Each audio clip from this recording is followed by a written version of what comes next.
Bueno, vamos a hablar entonces de lectura e interpretación del antibiograma, enfocándonos un poco en gram negativos.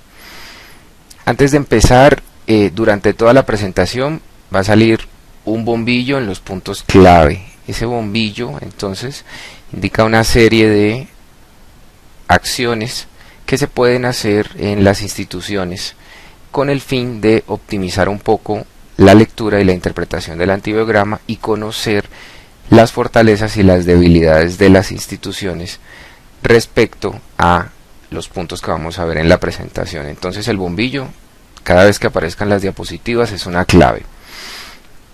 Bueno, es importante distinguir entre los gram positivos y los gram negativos. Ustedes ven allí en la diapositiva un castillo al lado izquierdo y al lado derecho ven el mismo castillo, pero está rodeado por un pozo y un bosque.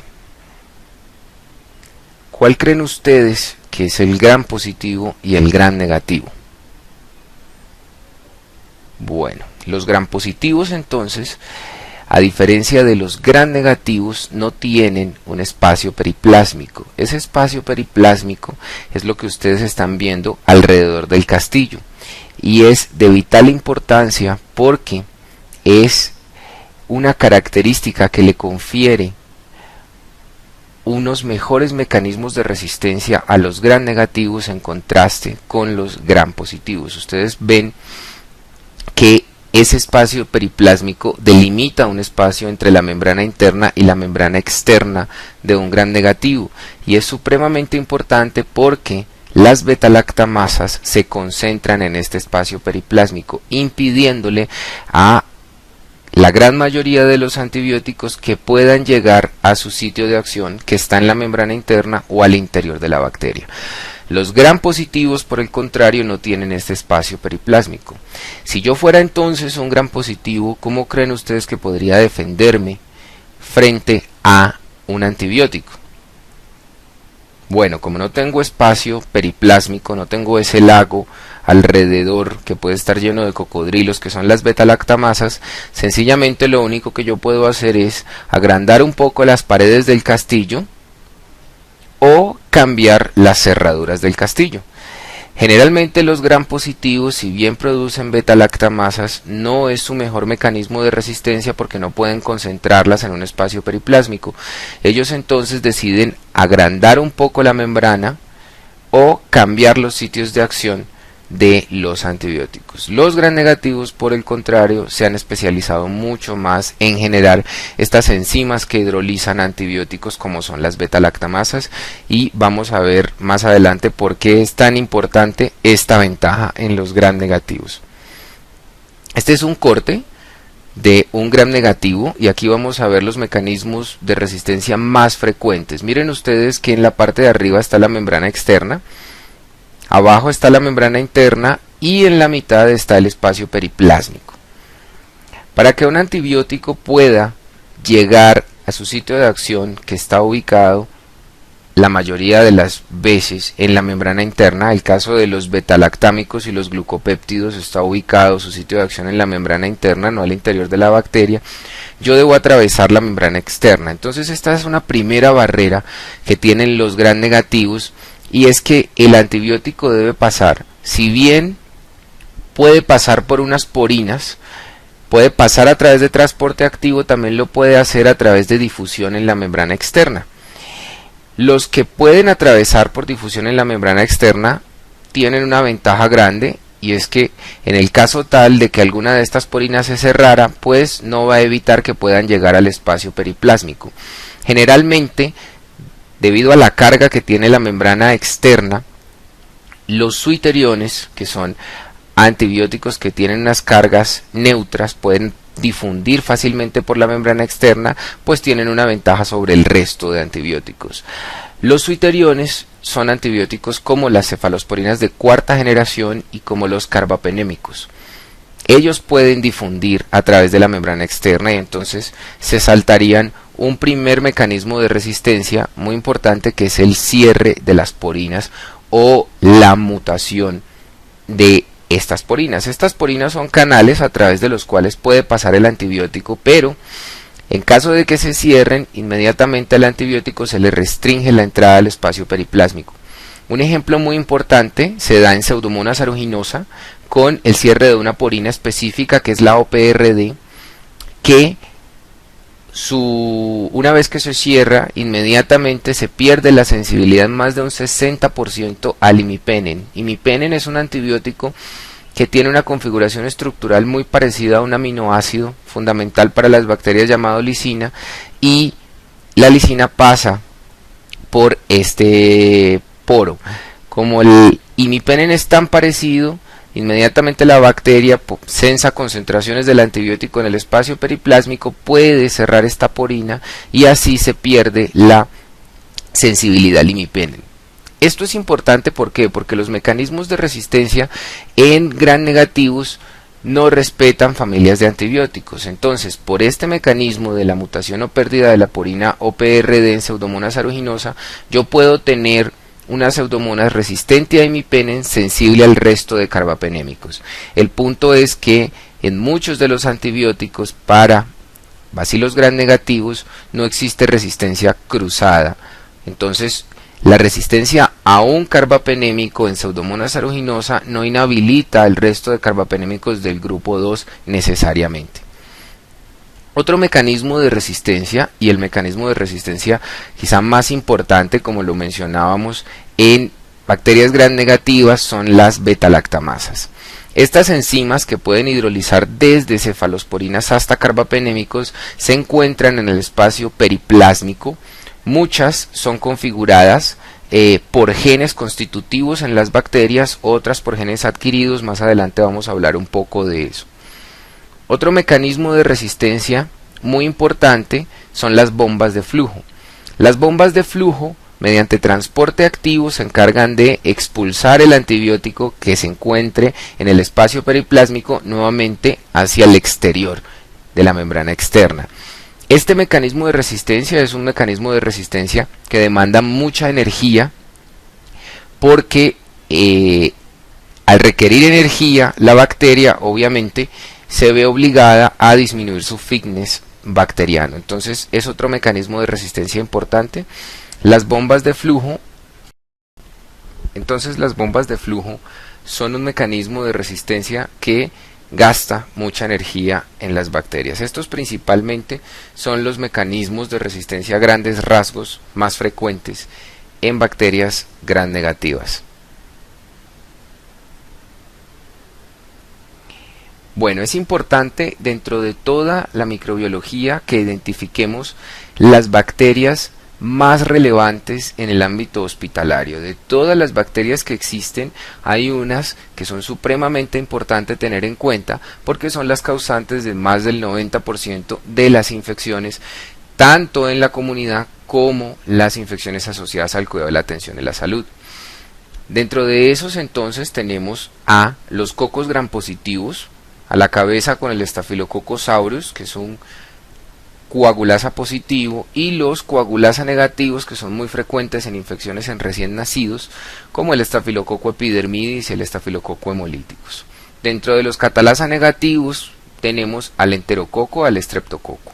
No es necesario que ustedes aprendan las pruebas de identificación, pero sí es importante que aprendan el grupo al cual pertenecen este tipo de bacterias. Entonces, el género de estafilococos, enterococos y estreptococos. Aquí hay algo importante, y es que tanto el Staphylococcus aureus como los estafilococos coagulasa negativos sensibles a oxacilina están dentro del espectro del ertapenem.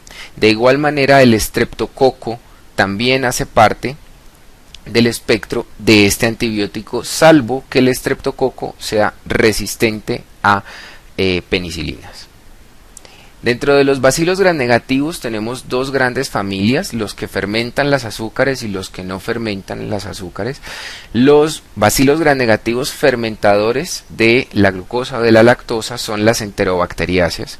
Dentro de estas enterobacteriáceas, la más famosa y quizá la más prevalente en los hospitales es la Escherichia coli, pero también aquí en esta familia se encuentra la Klebsiella y el Enterobacter.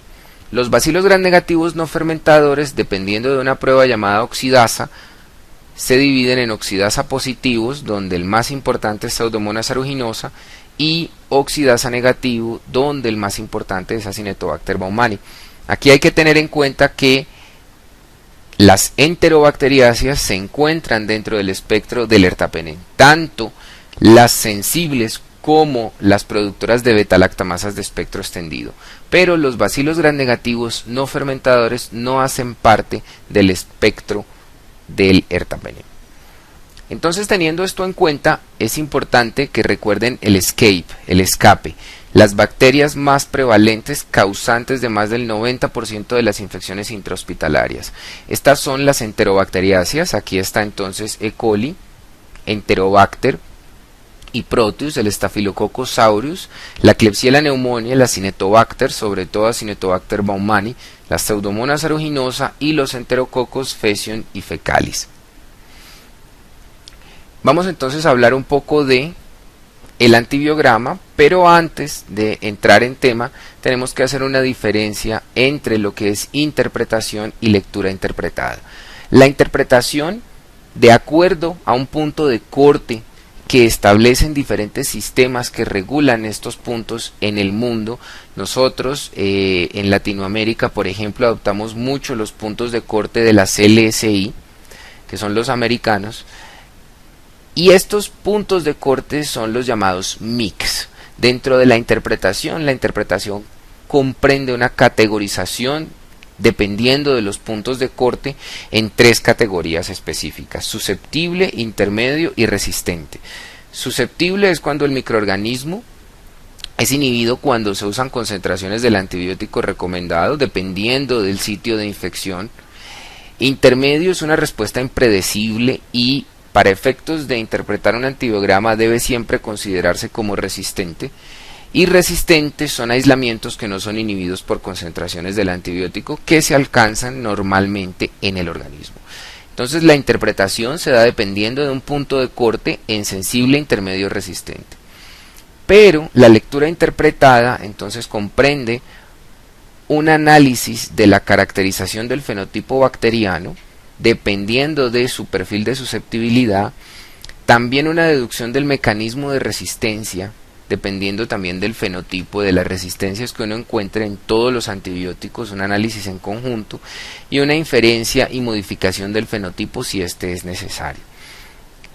Lectura interpretada es entonces un componente muchísimo más importante para el juicio clínico a la hora de escoger un tratamiento antibiótico en un paciente con una sospecha o un diagnóstico de una infección. Y debemos orientarnos más hacia una lectura interpretada que hacia una interpretación sola del antibiograma, porque los mecanismos de resistencia van a generar muchísimas cosas que una interpretación simplemente de sensible, intermedio y resistente no va a poder abarcarnos. Para poder tener más respuestas para definir un horizonte terapéutico en los pacientes es importante hacer una lectura interpretada del antibiograma.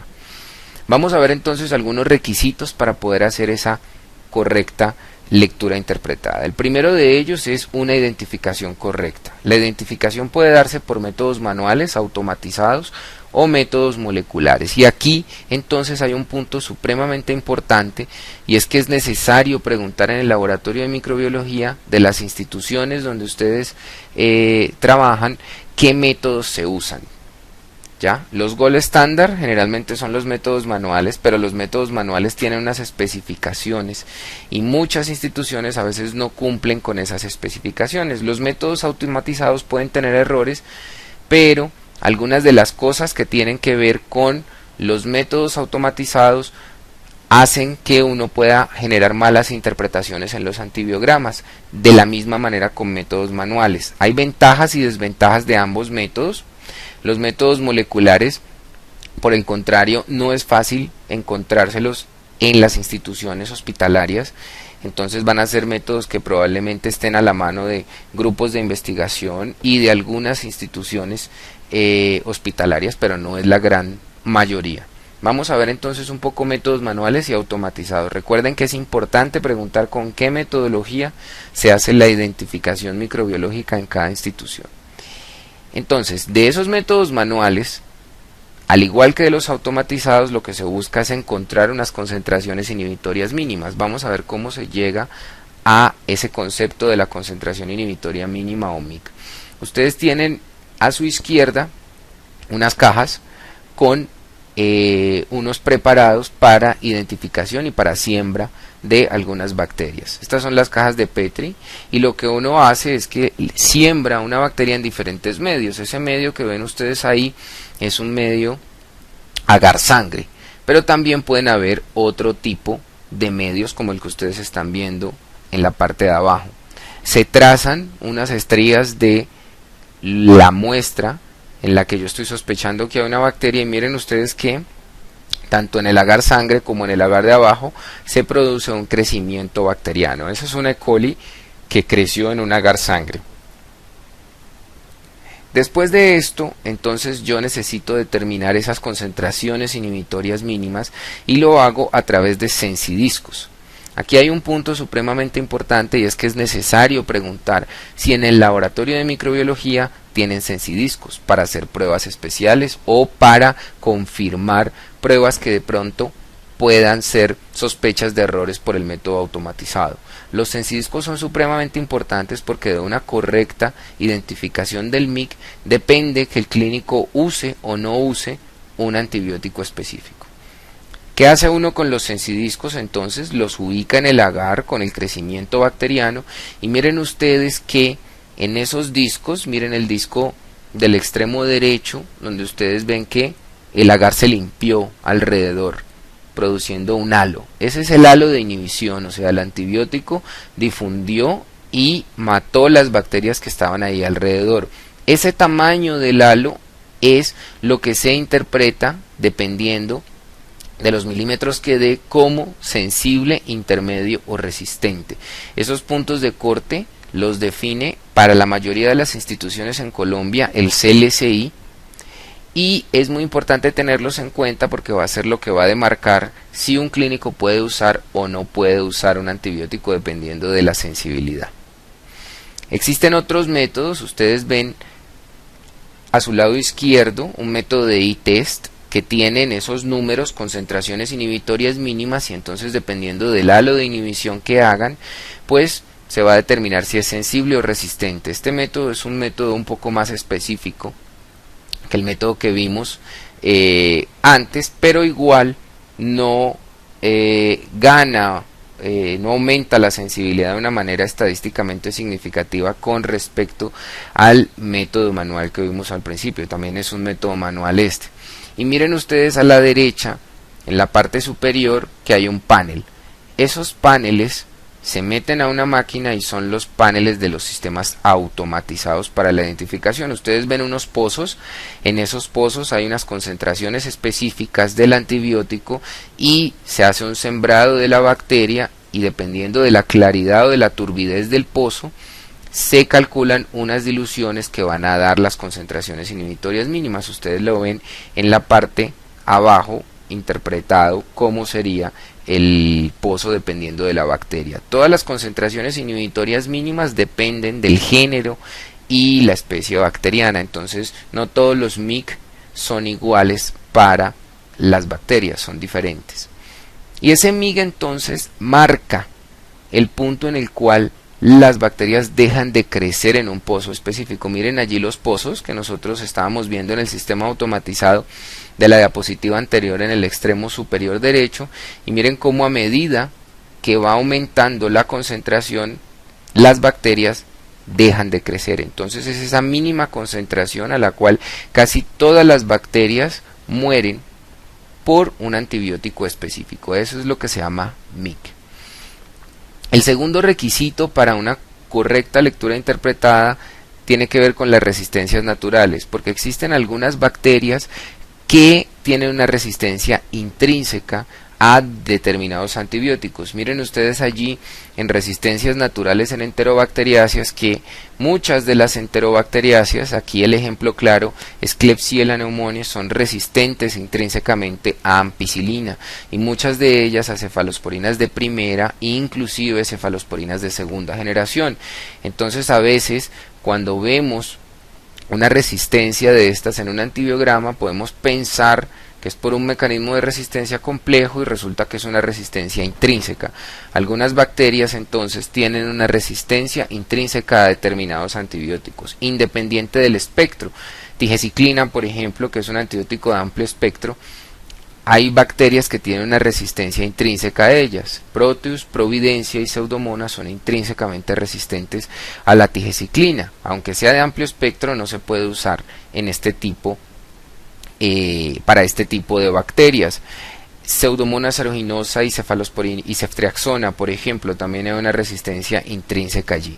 Entonces es importante para la correcta lectura interpretada del antibiograma tener en cuenta las resistencias naturales del género y la especie bacteriana.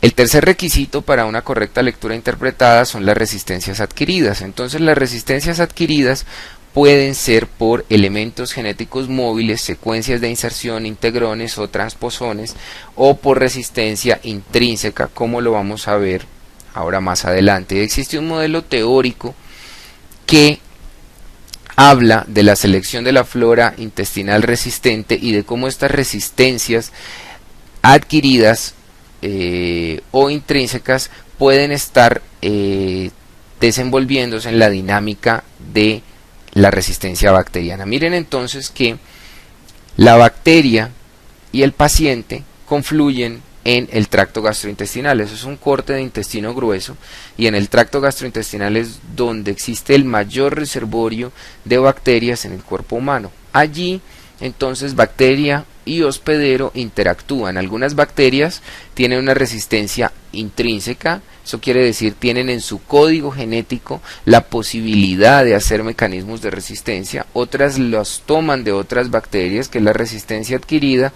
Y el fitness bacteriano, la capacidad de replicarse, también juega allí un papel importante para la flora tanto resistente como sensible dentro del tracto gastrointestinal. Generalmente la flora resistente tiene un fitness bacteriano menor y la flora sensible controla la flora resistente. La flora sensible entonces es muy importante porque evita el crecimiento exagerado de la flora bacteriana resistente. El paciente también tiene unas características muy importantes que aportan al modelo de selección de flora bacteriana intestinal, como la historia de uso de antibióticos, las patologías crónicas, los esquemas de tratamiento, los extremos de la vida, todos estos factores de riesgo que hacen que un paciente pueda tener una flora bacteriana resistente. Ejemplo, un paciente con osteomielitis que ha recibido un antibiótico por 3 o 4 meses probablemente pueda seleccionar mucho más fácil para determinados mecanismos de resistencia que un paciente que nunca haya tenido contacto con un antibiótico. Por cada replicación a nivel bacteriano se pueden producir mutaciones específicas. Pero esas bacterias mutantes, como lo mencionaba anteriormente, están controladas por bacterias sensibles. ¿Qué ocurre? Hay un fenómeno muy importante en los hospitales que aporta a la selección de la flora bacteriana intestinal, y es la transmisión cruzada. Yo tengo un paciente que tiene una infección por un microorganismo multiresistente, y por una mala adherencia a higiene de manos del personal de salud o una mala adherencia a las precauciones de aislamiento o las precauciones estándar, ese paciente puede transmitirle esa bacteria resistente a otros pacientes. Es lo que se llama transmisión cruzada. Entonces es otra manera de adquirir resistencia sin haber estado expuesto a antibióticos, y ocurre muy frecuentemente en las instituciones hospitalarias. Y viene la parte del antibiótico, que es la que completa estos 4 componentes de la selección de la flora bacteriana intestinal resistente.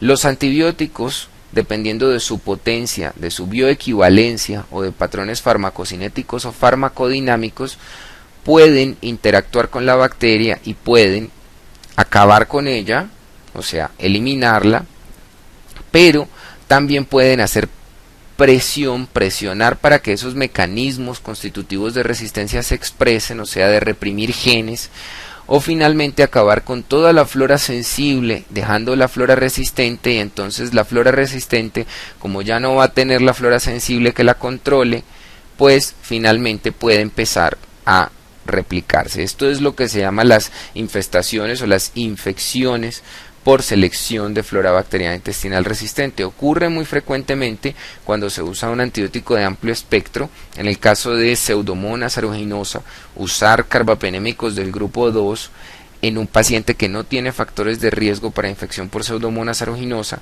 lo que va a hacer es que va a acabar con toda la flora sensible del tracto gastrointestinal, y esto va a hacer que Pseudomonas aeruginosa, que puedan existir algunas cepas mutantes, pues tengan toda la vida libre para poder replicarse y generar infecciones. Por eso es importante, y una regla de oro para el uso de antibióticos debe ser no empezar con antibióticos de un total espectro.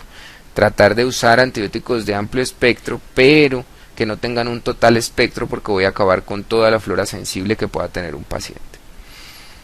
Dijimos entonces que los mecanismos de resistencia más prevalentes en las instituciones hospitalarias y el verdadero dolor de cabeza son las beta-lactamasas. Aquí hay dos clasificaciones de las beta-lactamasas dependiendo de los sitios de acción que ellas pueden hidrolizar los sustratos mediante los cuales ellas pueden hacer su efecto, que son la clasificación de Bush, Jacob y Medeiros. Hay una clasificación molecular, que es la clasificación de Ambler, que ustedes ven de primera en la columna de la izquierda, que clasifica las beta-lactamasas en A, B, C, D, y la otra es un poco más compleja, es la clasificación de Bush, Jacob y Medeiros. Existen muchísimas beta-lactamasas, que van desde beta-lactamasas de leve espectro, amplio, moderado espectro, amplio espectro, hasta finalmente espectro extendido, y las carbapenemasas, que hidrolizan carbapenémicos. Estas carbapenemasas son muy importantes porque actualmente son un dolor de cabeza para las instituciones hospitalarias. Miren que de acuerdo a la clasificación de Ambler, aquí están algunos de los grupos, la clase A, clase D y la clase B. Es importante distinguir que las de clase A y clase D son de tipo serina, un residuo de serina en el sitio activo, y aquí está una de las más famosas, que son las KPC, en Klebsiella pneumoniae carbapenemasa. Esta enzima, esta carbapenemasa, se detectó inicialmente en Klebsiella y está dentro del mapa genético de la Klebsiella, es constitutiva de la Klebsiella, está en un transposón, y ese transposón, a través de un plásmido, ha viajado a diferentes géneros bacterianos como Pseudomonas aeruginosa, Acinetobacter baumannii, otras enterobacteriáceas, y muchas de las KPC tienen una tasa de replicación muy buena. Eso quiere decir que son generadoras de brotes dentro de las instituciones hospitalarias. Otra carbapenemasa tipo serina son las clase D, como las tipo OXA, muy frecuentes en Acinetobacter baumannii, y hay otras que son las metalobeta-lactamasas, que son las clase B, que necesitan zinc como cofactor, y dentro de estas están las más famosas últimamente, como las NDM, la New Delhi metalobeta-lactamasa. Vamos a centrarnos entonces en las dos más populares actualmente, que son la KPC y la NDM. Como les decía, KPC se encuentra primeramente en Klebsiella, de allí viene Klebsiella pneumoniae carbapenemasa, pero actualmente KPC puede estar en cualquier otro género bacteriano. Se ha encontrado en Pseudomonas aeruginosa, en Acinetobacter, en otras enterobacteriáceas. Los primeros brotes se dieron en unidades de cuidado intensivo neonatal en Carolina del Norte en el año 2001. De allí se empezaron a presentar brotes en Nueva York, también en Europa. En Colombia se detectó la primera KPC en Pseudomonas aeruginosa en el año 2006. De allí a Centroamérica, a Israel, China, nuevamente en Centroamérica, Brasil y Argentina. Chile, donde realmente se detectó, pero no se han encontrado grandes brotes comparado con el resto de Latinoamérica o con nuestro país especialmente. Uruguay, y así se ha regado por todo el mundo. Entonces ven ustedes que KPC está actualmente regada por todo el mundo, causando brotes en unidades de cuidado intensivo y en pisos dentro de los hospitales. NDM viene de New Delhi metalobeta-lactamasa, como dijimos, es una metaloenzima, se aisló en el 2008 por primera vez en Israel, pero es importante tener en cuenta que cuando se hicieron los estudios epidemiológicos de detección de metaloenzimas en los bancos, los bancos de cepas bacterianas que se tenían guardados, se detectó la presencia de esta carbapenemasa 3 años antes de que se diagnosticara el brote inicial en el 2008. O sea que desde hace mucho tiempo atrás ella venía en circulación. Se presentaron muchos brotes en Israel, en Inglaterra, después también en Japón, en Francia, en Australia, en Canadá,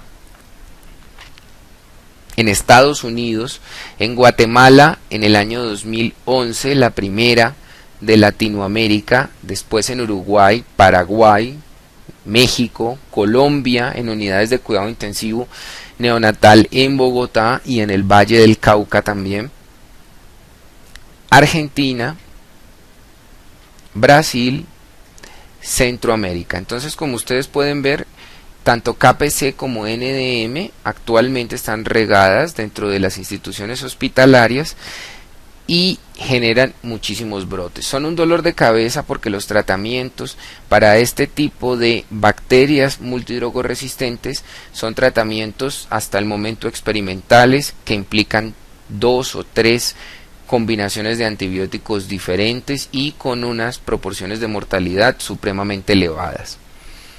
Hablábamos de que algunas bacterias tienen mecanismos de resistencia constitutivos que hacen parte de su genoma, y dentro de esos es importante mencionar a las AMCES. AMCES es la sigla para Aeromonas morganella, los proteus indol positivo como el Peneria y el vulgaris, algunas pseudomonas, Citrobacter, Enterobacter y Sierratia. Son bacterias que constitutivamente pueden producir cefalosporinasas. Y esto es importante, ¿por qué? Porque esta enzima se puede producir con la represión de un gen, y el gen se reprime cuando la bacteria sensa concentraciones de un antibiótico como cefalosporinas. Por ejemplo, entonces yo puedo tener un Enterobacter que en un antibiograma parezca sensible a todo, le doy una cefalosporina de segunda o de tercera generación, la bacteria siente el ataque del antibiótico, reprime el gen y empieza a producir cefalosporinasas. Con la producción de estas cefalosporinasas, entonces podemos encontrarnos con pacientes con cuadros clínicos que no mejoran después de varios días de tratamiento con cefalosporinas y que finalmente, a la toma de un nuevo cultivo de control, nos vamos a encontrar ya con un fenotipo totalmente resistente por la represión del gen. Entonces es importante a la hora de la lectura interpretada de un antibiograma tener en cuenta que estas familias pueden producir constitutivamente cefalosporinasas. El cuarto requisito para la correcta lectura interpretada es conocer la epidemiología local. Este punto es supremamente importante. ¿Por qué? Porque es necesario que ustedes pregunten cuáles son los microorganismos resistentes prevalentes de la institución. De la flora bacteriana resistente prevalente a nivel institucional, yo voy a poder empezar a mirar cómo se comporta la formulación antibiótica y qué antibióticos están usando, así como también puedo correlacionar qué antibióticos posiblemente sean los causantes de la prevalencia exagerada de algunos de estos géneros y especies bacterianos. Entonces aquí tenemos nuevamente el ESCAPE, pero ya el ESCAPE con mecanismos de resistencia. Tenemos las enterobacteriáceas productoras de betalactamasas de espectro extendido, la Klebsiella pneumoniae, productora de betalactamasas de espectro extendido, o KPC. Recuerden que también KPC se puede encontrar en otras enterobacteriáceas, inclusive en bacilos gram negativos no fermentadores como Pseudomonas acinetobacter, el Staphylococcus aureus resistente a oxacilina, el Acinetobacter multidrogoresistente, la Pseudomonas aeruginosa multidrogoresistente y los enterococos resistentes a la vancomicina. Es supremamente importante preguntar por la epidemiología local intrahospitalaria para poder enfocar estrategias de uso y formulación de antibióticos. El cuarto requisito para una correcta lectura interpretada es los antibióticos marcadores de resistencia y las pruebas especiales. Entonces existen algunos antibióticos que marcan resistencia a la hora de interpretar un antibiograma, los más importantes son los mencionados aquí, cefalosporinas de tercera generación como cefotaxime, ceftazidime y ceftriaxona, que marcan la posible producción de betalactamasas de espectro extendido, monobactámicos como el Astrionan, que también sirven para identificación de betalactamasas de espectro extendido. Asimismo sirven para identificación de carbapenemasas tipo metaloenzima, porque el Astrionan es un quelante, y recordemos que las betalactamasas necesitaban zinc como cofactor. Cuando el Astrionan secuestra el zinc, la metaloenzima se activa. Entonces a veces podemos encontrarnos antibiogramas resistentes a todos con sensibilidad al Astrionan, y la respuesta es una metaloenzima. Y los carbapenémicos como el ertapenem, el meropenem y el imipenem principalmente, que son marcadores de la presencia de carbapenemasas. Entonces, aquí existen diferentes tipos de pruebas especiales que se hacen en los laboratorios y que están encaminadas a detectar fenotípicamente muchos de los mecanismos de resistencia que podemos tener en las bacterias. La que ustedes ven, la primera de la izquierda, es la sinergia de doble disco. Miren ustedes que es el método que vimos ahora. Se hace un sembrado de la bacteria, se colocan unos discos, los discos de los extremos son discos marcadores de resistencia, o sea, cefalosporinas y Astrionan. Bueno, entonces la sinergia de doble disco nos permite tener a los extremos principios activos de antibióticos marcadores como las cefalosporinas, y en el centro tenemos un inhibidor de betalactamasas, que puede ser tazobactam, puede ser clavulanato. Lo que ustedes están viendo allí es que se produce una sinergia y el halo trata de tocar el halo de inhibición del disco central.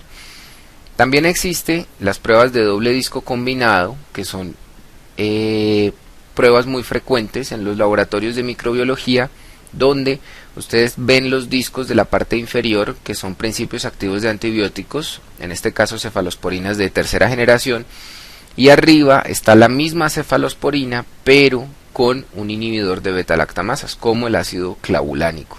Miren ustedes, allí también se aprecia que el halo de las de arriba es más grande, mientras que el halo de los principios activos solos es pequeño. Cuando la diferencia entre estos halos es de más de 5 milímetros, para el caso de detección de betalactamasas de espectro extendido con cefalosporinas de tercera generación y cefalosporina de inhibidor, lo que nos podemos encontrar aquí es un test de Blé positivo. Y finalmente está la prueba gravimétrica, que también combina el principio activo con inhibidor y principio activo solo en uno de los extremos, y lo que podemos encontrarnos allí entonces es que se observa un incremento del halo de inhibición. Bueno, entonces es importante desde el laboratorio de microbiología preguntar si se tienen sensidiscos de cefalosporinas, de inhibidores de betalactamasas, de cefalosporinas más inhibidores o de antibióticos más inhibidores, y de carbapenémicos, y si se tiene el I-test, que es el que vemos en la prueba gravimétrica en la parte derecha de la diapositiva. Este es un punto clave de preguntar, y es supremamente clave. ¿Por qué? Porque si el laboratorio de microbiología de la institución no hace pruebas especiales, pueden ocurrir cosas como, por ejemplo, que una bacteria salga resistente a un carbapenémico y inmediatamente se frenen todos los otros carbapenémicos pensando que la resistencia es cruzada, y en ese paciente se empleen otros antibióticos como polimixinas o combinaciones con tigeciclina o aminoglucósidos. Si yo no puedo comprobar si realmente se trata de una resistencia mediada probablemente por carbapenemasas, yo voy a asumir que la resistencia es amplificada a todos los carbapenémicos, y el médico tratante finalmente va a bloquear la opción terapéutica de los carbapenémicos. Esta pregunta es supremamente importante hacerla en el laboratorio, si hay sensidiscos, para hacer pruebas especiales y si se hacen estas pruebas especiales. Esta es otra prueba especial, que son los bioensayos. Lo que nosotros vemos aquí es un test de Hodge. El test de Hodge es un test útil para detectar la presencia de carbapenemasas, no para detectar KPC, porque no es específico para KPC, pero tiene un valor predictivo negativo muy grande. ¿Eso qué quiere decir? Quiere decir que si el test da negativo, efectivamente no estamos ante la presencia de una carbapenemasa. Si el test da positivo, es una carbapenemasa, y entonces vienen dos pruebas complementarias que vamos a ver ahora para determinar si esa carbapenemasa es tipo KPC o es una metaloenzima. Ustedes ven ahí en el agar una siembra, se siembra una cepa sensible, generalmente de E. coli, y ven que en el centro del agar hay un disco. Eso es un disco de meropenem. Las estrías que ustedes ven, esas tres estrías, son tres rayitas que se hacen. Miren las dos azules del extremo derecho. Una es un control negativo para Klebsiella pneumoniae, o sea, esa Klebsiella no tiene carbapenemasa. Y el azul que ustedes ven es la que se está testeando, a la que se le está haciendo la prueba. El rojo que ven a la izquierda es una Klebsiella que es un control positivo. Esos controles se compran con cepas ATCC, son unas cepas especiales que se compran para hacer esta prueba. Entonces lo que ustedes ven es que yo tengo una Klebsiella que es negativa, una Klebsiella que es positiva, y la que está azul en la parte inferior del extremo derecho es la que yo estoy probando. Miren que la que yo estoy probando es parecida al azul de arriba, o sea, este es un test de Hodge negativo. Miren lo que pasa con las positivas. Si ven esa muesca que se le hace al halo, es porque allí hay recrecimiento de la cepa. Ese sería un test de Hodge positivo si esa fuera la prueba que yo estoy testeando.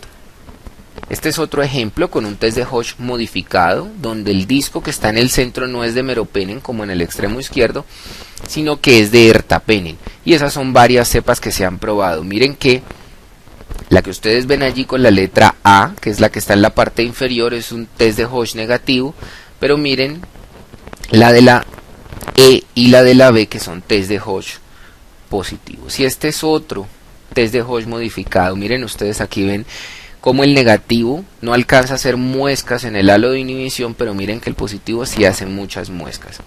Aquí viene entonces otra pregunta supremamente importante, y es si el laboratorio de la institución tiene sensidiscos de carbapenémicos y si tiene cepas ATCC para montar esta prueba. Esta prueba está estandarizada principalmente en enterobacteriáceas tipo Klebsiella. En E. coli se hace, y también se hace en Enterobacter, pero en Klebsiella la sensibilidad es muy alta. Es importante preguntar cómo están montando estas pruebas, si son cepas que ellos mismos tienen allí o si son realmente cepas ATCC, y si las cepas control, tanto el control positivo y el control negativo, son cepas recientes que están comprando todo el tiempo las ATCC, y si tienen los discos de carbapenémicos. Si esto no es así, probablemente el test no sea un test muy fidedigno, y el gran problema de esto es que reportar una cepa como productora de carbapenemasas va a bloquear el uso de carbapenémicos para el manejo de pacientes con sospecha o diagnóstico de infección. Entonces, de estas pruebas especiales podemos resumir que tenemos el test de Blé, que se hace con cefalosporinas y con un antibiótico inhibidor que sea el más usado, como el ácido clavulánico, por ejemplo, y que también existe el método gravimétrico para esta identificación. Las carbapenemasas, donde meropenem y ertapenem son los sensidiscos más usados, y se usa un antibiótico inhibidor. Ahora vamos a ver un ejemplo para que quede mucho más claro, que puede ser el edetato disódico, que es un quelante, al igual que el Astrionan, como lo habíamos explicado anteriormente, o el ácido borónico. Y para las AMCs se usa cefoxitin con un antibiótico inhibidor como el ácido borónico, y también existe método gravimétrico. Vamos a ver entonces un ejemplo con un cultivo. Vamos a hacer una lectura interpretada. Miren ustedes que aquí yo tengo que este es un cultivo para una enterobacteriácea. Es importante revisar el origen de la muestra, de dónde viene la muestra, y esto es útil porque dependiendo del sitio uno puede descartar opciones antibióticas independiente de que sean sensibles en el cultivo. No necesariamente un antibiótico que salga como sensible debe ser el utilizado. Un ejemplo claro de esto son infecciones del torrente sanguíneo o bacteremias.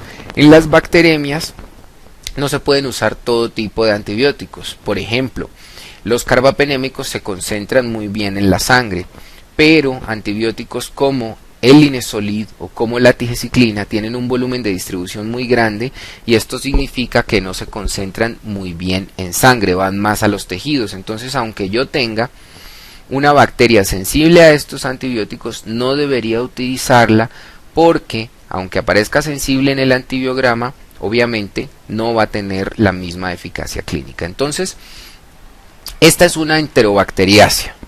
Cuando yo estoy mirando un cultivo de una enterobacteriacia, yo no tengo que saberme los puntos de corte, o sea, no tengo que saberme los mix. ¿Por qué? Porque recordemos que los mix están estandarizados por el CLCI, pero cambian cada año.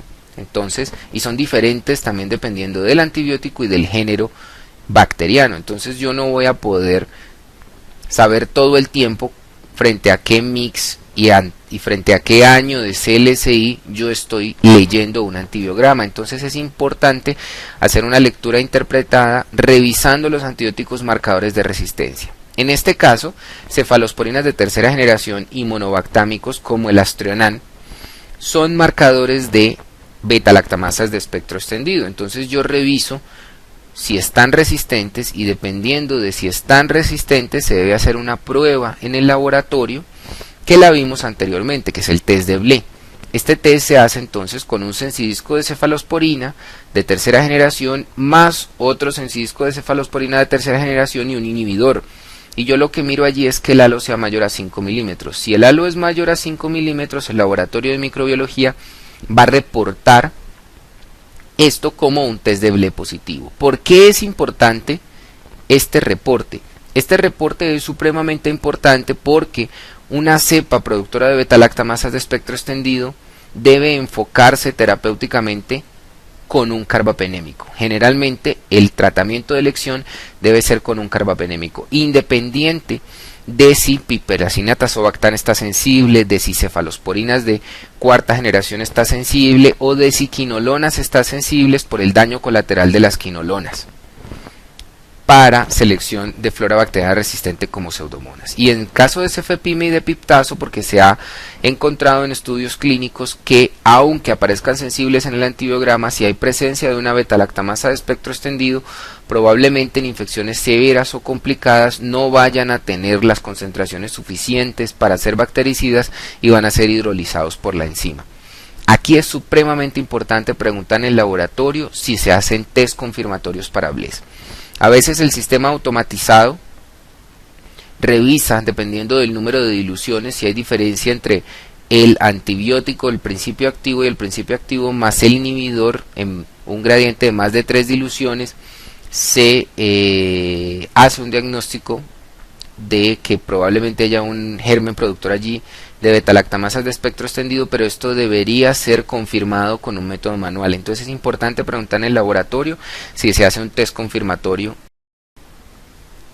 Entonces es importante preguntar si se hace un test confirmatorio para BLE en el laboratorio de microbiología del hospital. Bueno, cuando tenemos gérmenes productores de beta-lactamasas de espectro extendido, el tratamiento de elección entonces debería girar en torno hacia los carbapenémicos.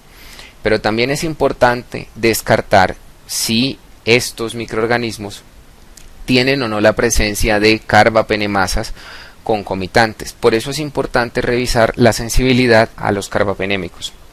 El carbapenémico marcador es el ertapenem.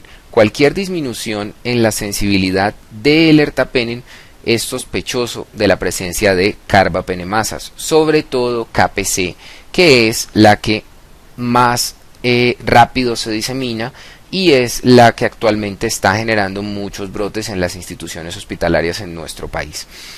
Entonces, para este diagnóstico de carbapenemasas es necesario iniciar con una prueba que vimos anteriormente, que es el test de Hodge.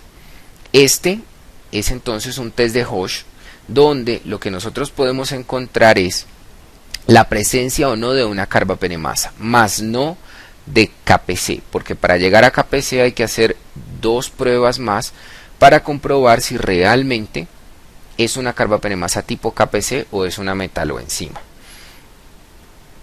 Es importante entonces aquí, recordemos lo que habíamos visto de las pruebas de bioensayo, preguntar si se hace un test de Hosch o un test de Hosch modificado en la institución.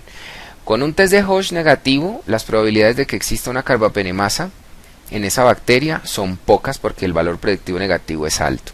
Pero cuando el test de Hosch da positivo, probablemente nos estemos enfrentando a una carbapenemasa, pero hay que identificar si es una carbapenemasa tipo KPC o es una carbapenemasa tipo metaloenzima. Para eso entonces se realizan dos pruebas. Esta primera, miren ustedes, es una prueba con imipenem y ácido borónico, y con meropenem y ácido borónico. Con cualquiera de las dos se puede hacer, y ustedes ven que el halo de inhibición con imipenem y ácido borónico es mucho más grande que con imipenem solo. Cuando este halo de inhibición pasa de los 5 o 6 milímetros, estaríamos hablando de que es un test de ácido borónico positivo. Esto es característico de las carbapenemasas tipo KPC. Entonces ya con este test yo podría estar mucho más seguro de que efectivamente se trata de una carbapenemasa tipo KPC. Pero también recordemos que el Astroenan, este monobactámico, es un quelante que secuestra el zinc e inactiva las carbapenemasas tipo metaloenzima que necesitan zinc como cofactor. Yo puedo hacer un test con etato disódico, es un quelante igual que el Astroenan, y con un carbapenémico, un sensidisco de un carbapenémico, puede ser imipenem, y imipenem más ETA. Miren que el halo de inhibición se incrementa cuando yo adiciono el sensidisco con el carbapenémico y el ETA. Cuando este halo de inhibición se incrementa, entonces este es un test de ETA positivo. Ocurre porque el ETA secuestra el zinc, la carbapenemasa tipo metaloenzima se inactiva y inmediatamente nosotros vamos a recuperar sensibilidad. Esta prueba entonces es la prueba que diagnostica carbapenemasas tipo metaloenzima. Aquí hay que tener en cuenta que estas dos pruebas no están estandarizadas en el CLSI, que el test de Hosch solamente está estandarizado para Klebsiella y la sensibilidad en E. coli es un poco inferior. Entonces son pruebas que de igual manera nos pueden orientar hacia una aproximación terapéutica desde una perspectiva fenotípica, pero son pruebas que no son 100% sensibles. Es importante en el laboratorio preguntar si en la institución efectivamente se hace test de ETA y test de ácido borónico, porque eso significa que se descartan algunas opciones terapéuticas o otras opciones terapéuticas se potencializan con los resultados de estos tests. En los sitios donde no se realicen estos tests es muy probable que se estén descartando opciones antibióticas relevantes como los carbapenémicos simplemente por resistencias que no pueden ser producto de carbapenemasas o de betalactamasas, sino simplemente resistencias específicas para un antibiótico en cuestión. Estas pruebas, como les decía, pueden generar falsos positivos y negativos. Generalmente las pruebas confirmatorias de BLE pueden dar falsos positivos por hiperexpresión de una betalactamasa llamada CHIF1, que es muy frecuente en enterobacteriáceas, o también por la presencia de KPC, y puede dar falsos negativos por la coexpresión de AMSES. El test de Hosch modificado puede dar falsos positivos ante la presencia de CTXM, que es una cefalosporinasa. Es una betalactamasa que también es muy prevalente, sobre todo en infecciones urinarias en nuestro país, en bacilos gramnegativos fermentadores enterobacteriáceas como E. coli, o AMSES con cierre de porinas. Y los falsos negativos del test de Hosch modificado pueden ser producto de baja expresión de la enzima, como en el caso de las metalobetalactamasas. Las pruebas con ácido borónico para KPC pueden dar falsos positivos por hiperexpresión de AMSES, que son enzimas también inhibidas por ácido borónico, y la prueba con ETA para metalobetalactamasas también puede dar falsos positivos porque el ETA de por sí puede inhibir el crecimiento bacteriano porque tiene actividad bactericida. El quinto requisito para una correcta lectura interpretada son las reglas de supresión y los pies de nota. Aquí es supremamente importante averiguar en el laboratorio si bacteriología tiene reglas de supresión y pies de notas. ¿Por qué? Porque generalmente la mayoría de los médicos no saben leer un antibiograma y se pueden encontrar con algunos antibióticos que sean los preferidos para el manejo de un paciente, o por moda, o porque son los únicos que saben formular, o porque hacen una falsa interpretación del MIC creyendo que el número más pequeño significa que al paciente le va a ir mejor, o mirando simplemente los sensibles sin hacer una lectura interpretada por mecanismos de resistencia.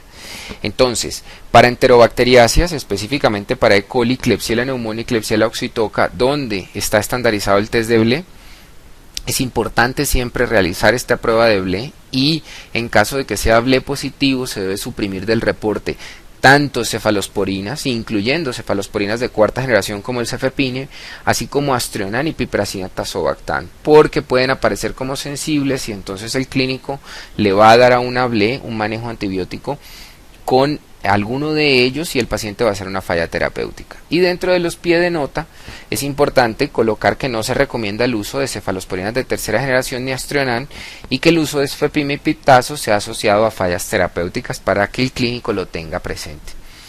Para las AMCs, que eran estos mecanismos de resistencia constitutivo de algunas bacterias, es importante tamizar siempre con cefepime, quinolonas, carbapenémicos, aminoglucósidos y tigeciclina, y suprimir del reporte cefalosporinas de tercera generación e inhibidores de beta-lactamasas. También es importante colocar un pie de nota donde se diga que estos microorganismos pueden seleccionar resistencia durante el tratamiento con cefalosporinas, llevando una falla terapéutica, y que se debe evitar el uso de ellos en combinación con inhibidores de beta-lactamasas como tazobactam o como el clavulanato. En Pseudomonas aeruginosa es importante tamizar todos los carbapenémicos del grupo 2, meropenem, imipenem y doripenem, así como los principales antiseudomónicos como lo son la ceftazidima, la cefoperazona sulbactam, piperacina tazobactam, cefepime, Astrionan, quinolonas y amicacina, y suprimir del reporte ampicilina sulbactam, cefotaxime, ceftriaxona, tigeciclina y trimetrupensulfa porque no tienen actividad en Pseudomonas aeruginosa. Dentro de los pies de nota es importante colocar que el tratamiento para microorganismos como Pseudomonas aeruginosa requieren dosis altas, más allá de las dosis que usualmente se manejan para infecciones de este tipo, e infusiones prolongadas en el caso de carbapenémicos, porque los carbapenémicos, especialmente meropenem, cefepime, una cefalosporina de cuarta generación o un beta-lactámico como piperacina tazobactam, son proporción del tiempo dependientes sobre la MIC. Eso significa que necesitan estar una proporción del tiempo por encima de las concentraciones inhibitorias mínimas para tener efecto bactericida. Es muy importante preguntar en bacteriología si se colocan reglas de supresión o si se colocan pies de nota. Esta finalmente es una consideración especial en Pseudomonas aeruginosa. Aquí están los principales antiseudomónicos en las columnas. Ustedes ven cipro, piperacina tazobactam, Astrionan, cefepime, imipenem, meropenem y doripenem, y ven algunos patrones de fenotipos de resistencia que yo me puedo encontrar en un antibiograma. Miren este, por ejemplo, con sensibilidad a todo excepto a imipenem. Recordemos que uno de los mecanismos en gram negativo será el cierre de porinas, y mencionamos que el cierre de la OPRD disminuía más de un 60% la sensibilidad a imipenem. Entonces probablemente este pueda ser el mecanismo de resistencia implicado aquí. Esto significa que yo puedo utilizar meropenem y también puedo utilizar doripenem, sin importar que imipenem sea resistente, porque son mecanismos de resistencia diferentes. Miren este otro fenotipo: ciprofloxacina resistente, meropenem resistente, sensibilidad al resto. Recordemos que hay un mecanismo de resistencia que eran las bombas de flujo. Las bombas de flujo son inespecíficas Dijimos que le quitaban mucho fitness a la bacteria porque necesitaban ATP para poder trabajar, y aquí es importante tener en cuenta que como la bomba de flujo es inespecífica, el uso, por ejemplo, de quinolonas puede activarla y una bacteria se puede volver resistente simultáneamente a carbapenémicos sin que haya tenido contacto previo con el carbapenémico porque la quinolona activó la bomba de flujo. Este es otro fenotipo. Miren aquí resistencia a piptazo, astrionan, cefepime, imipenem, sensibilidad intermedia a meropenem. Aquí probablemente existan dos mecanismos de resistencia distintos, el cierre de la porina en el caso del imipenem y probablemente una carbapenemasa en el caso de meropenem. Cuando la sensibilidad a mero está comprometida, pero mero no es resistente, doripenem puede ser una buena alternativa para el tratamiento en este tipo de pseudomonas. Pero cuando la resistencia es clara en meropenem, aunque el doripenem aparezca como sensible, no es aconsejable dar esquemas con doripenem. Debe ya emplearse el uso de otro tipo de antibióticos como polimixinas. Miren este otro fenotipo, piperacina tazobactam sensible, astrionan resistente y cefepime resistente. Probablemente aquí exista una beta-lactamasa de espectro extendido y la sensibilidad a piperacina tazobactam sea una falsa sensibilidad. Es importante tener eso en cuenta porque no debe utilizarse piperacina tazobactam en este tipo de pseudomonas. Miren este otro perfil, resistencia a piptazo, astrionan, sensibilidad al cefepime. Nuevamente lo mismo, la presencia de una beta-lactamasa puede hacer que el cefepime probablemente se vea como sensible, pero en vivo vayamos a tener una falla terapéutica. Entonces es importante hacer caso omiso de esa sensibilidad a cefepime y dar manejo con un carbapenémico del grupo 2. Este es el fenotipo más fácil de tratar porque no se le puede dar prácticamente nada. Son resistencia a todos, es una pseudomonas aeruginosa panresistente. Aquí es importante entonces recordar que se ha sugerido terapia combinada o triple terapia con antibióticos con mecanismos de acción diferentes, pero realmente esto es un dolor de cabeza, la mortalidad va más allá del 80%, es una cepa muy difícil de manejar. Y miren este otro fenotipo con resistencia a todo excepto astrionan. Recordemos que el astrionan entonces era un quelante y como secuestraba el zinc, que es el cofactor que necesita la metaloenzima para trabajar, por eso se ve sensible. Probablemente esta pseudomonas aeruginosa tenga como mecanismo de resistencia una carbapenemasa tipo metaloenzima. Aquí los tratamientos de elección incluyen el astrionan para que haga su papel de quelante y inmediatamente la enzima esté inactiva, probablemente la sensibilidad a meropenem o a doripenem se recupere. Se prefiere doripenem porque ha demostrado una potencia ligeramente superior para pseudomonas aeruginosa en contraste con el meropenem. Bueno, muchísimas gracias. Este es el libro que ustedes tienen como material didáctico de ayuda, que es lectura interpretada del antibiograma, donde se pueden consultar algunos de los conceptos que hemos visto aquí con mayor profundidad. Muchísimas gracias.